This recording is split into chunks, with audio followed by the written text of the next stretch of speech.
By no means should love be costing us our peace. By no means should love be making us become people that we aren't and making us do things that we don't want to do just to adhere or keep the relationship. That's not right. That's not right.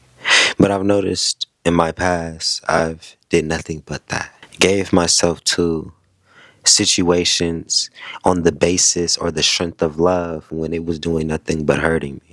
Every second I held on to this person, the wound cut deeper.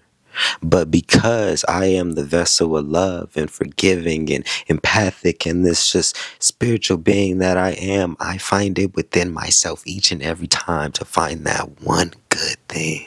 That one positive trait which keeps me stuck in this endless cycle of dealing with things that is not adding to my mental health, that is not adding to my peace. And then it led me into instances where I really had to sit down. You ever had your mental health so shattered, so bad, you actually had to stop life?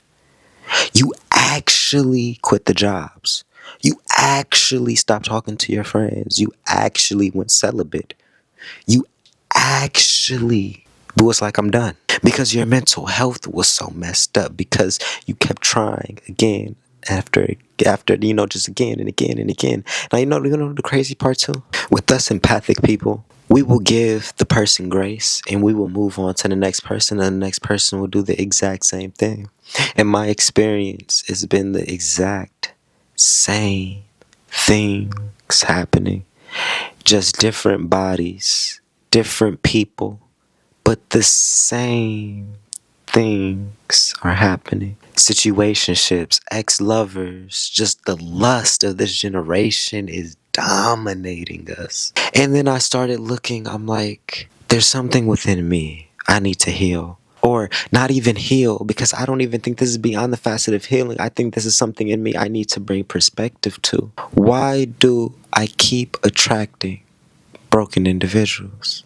Why do I keep attracting individuals who are draining me of my life force? Was my cup that full? And is that a representation of a full cup? Or is that a representation of a lack of boundaries? Or, because there's always a C, is that a representation of me not knowing my self-worth? To simply not allow certain things to coexist in my space. Do I not know who I am? Do I not know what I'm possible of achieving and doing and experiencing in this lifetime? The love I'm able to achieve, the clarity I'm able to achieve, the peace I'm able to achieve. Because in this generation, we always we attach the word achieve to such monetary things. There's so many other things in our life that we want to get to and that we will get to, but giving our energy and time to a mother effer who don't love you for real, who has no objective in your life but to ruin your mental health, what do you think is going to come from? Nothing's going to come from that. Nothing's going to come from it. Nothing. There's women that I get around every single time I try to, bring it to the next level, man. I can go out my way. I could spoil them. The further I go, the more disrespectful it's going to get.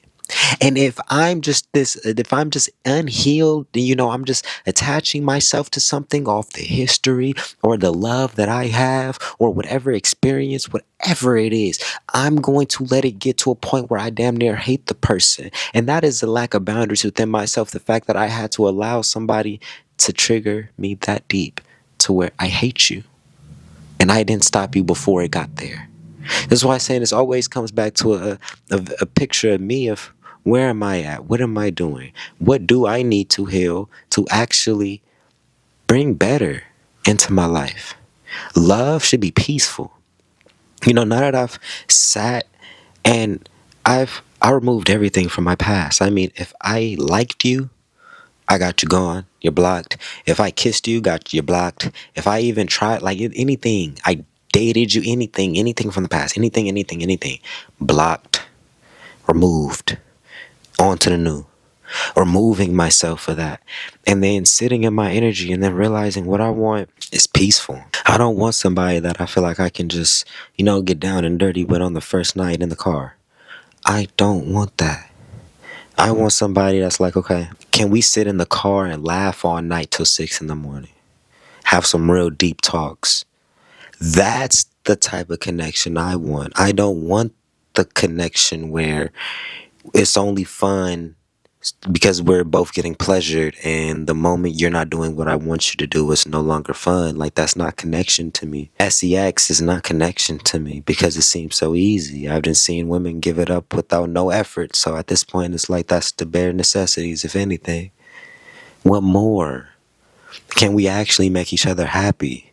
Can we actually build something? Can we actually be on the same page? Can we laugh? Can we joke? Can we find solutions? These are the things that I'm looking for, and then those things are peaceful. There's nothing exciting about sitting in a car out of view for 8 hours, literally until the sun comes up, just talking. There's nothing exciting about that. But the amount of intimacy and just togetherness and just love, that type of shit is rare. The conversation didn't get stale. Y'all didn't get tired of each other. Y'all fought through your exhaustion just to stay next to each other. I'm looking for different things. I'm not looking for this overstimulated generation that it would be different if I was a bum or I was ugly or something like that, and I didn't have the options or the access to these things. But I have the access to it, and I'm starting to see that it's not fulfilling me. I don't like it. I don't like it at all. I want to be able to actually feel safe in a connection. I don't want to ever have to reach for a phone and you take it. I don't want to have to ever be in a predicament where I think another man has a one up on me or an advantage that I don't have when it comes to my own woman. I never want to be in a situation where I can't go to sleep at night because the woman that I courted, married, whatever the case may be, is not the woman that I'm experiencing. She's bringing me nothing but drama, chaos, tearing me down, ruining my self-esteem, doing things that she knows would probably make any man feel some type of way. But it's just in her spirit to do it. Why? Because she's operated from a hurt inner child and an unhealed energy. Why do I feel my need to subject myself to that? That don't make sense. It don't make sense for any of us to be subjecting ourselves to that. Yet we do it every single day. We get left with confusion every single day with our deepest, truest desires not being spoke because we don't want to ruin the little bit of what we have. We got to get out of that. We got to get into a space where we're completely vulnerable with each other. This is what I want. This is what I don't want. This is what I like. This is what I do like. This is what I do like. This is what I don't like. This is how I see things. This is how I don't see things. What you're doing is hurting me. What you're doing is making me happy. We need to get to that level first and foremost, so then there can be a level of clarity and understanding. Trust can start being built. You know what I'm saying? Being open, being real. The foundational structure of trust should be right there. Then once trust is there, you can start seeing harmony a lot easier. Some of us have soulmates and we just don't trust them. You have people in this lifetime that's probably meant for you that you just don't trust. It's real. And that's because of the climate that we're in, which is why I say in all of my videos, healing is one of the most powerful and beneficial things that you can ever do for yourself. Ever do for yourself. There's nothing greater in this lifetime than being able to acknowledge where you're messing up and then seeing yourself do something different in the future. So yeah, man, with that being said, I love you guys. I love you guys. I love you guys.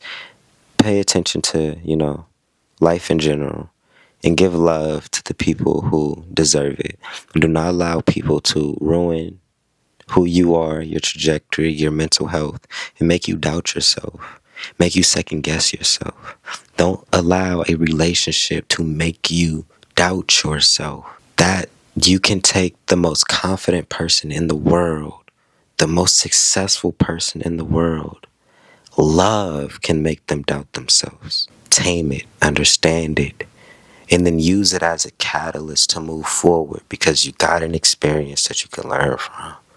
We're all on this endless learning journey. So, with that being said, I love you guys. I love you guys. I love you guys. It has been Jay Sincere, and I'm going to see you guys in the next video. Oh, and also, my ebooks is down in the description. Love y'all.